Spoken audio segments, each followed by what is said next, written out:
Mais tout d'abord donc, c'est une image qui a fait le tour des réseaux sociaux ces dernières heures, celle d'un cerf épuisé qui s'est réfugié dans un lotissement de Compiègne en France. Il a été poursuivi lors d'une chasse à courre, de quoi relancer la polémique sur cette pratique. Nicolas Gillard. L'image est immortalisée sur les téléphones de nombreux curieux. Celle d'un cerf à bout de souffle, traqué lors d'une chasse à courre, qui trouve refuge sur le bitume d'un lotissement en construction.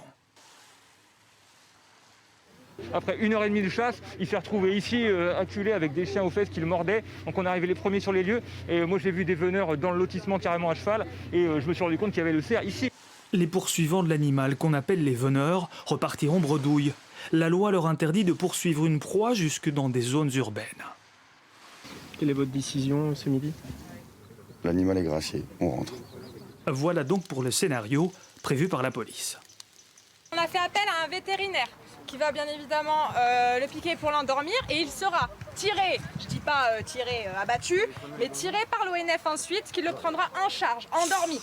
Sauf que l'on ne dicte pas la marche à suivre à un animal sauvage qui se lève d'un bond à la vision d'un filet. Rien ne se passe comme prévu, la bête heurte des grilles, fait demi-tour et se retrouve piégée à l'intérieur du chantier.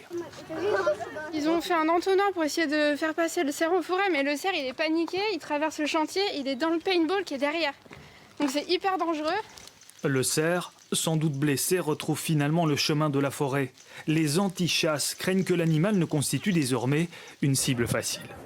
En France, la chasse à courre, cette pratique héritée de François Ier et soutenue par Emmanuel Macron, compte 10 000 adeptes. Elle rencontre une très vive opposition, inspirée du mouvement anti-chasse britannique.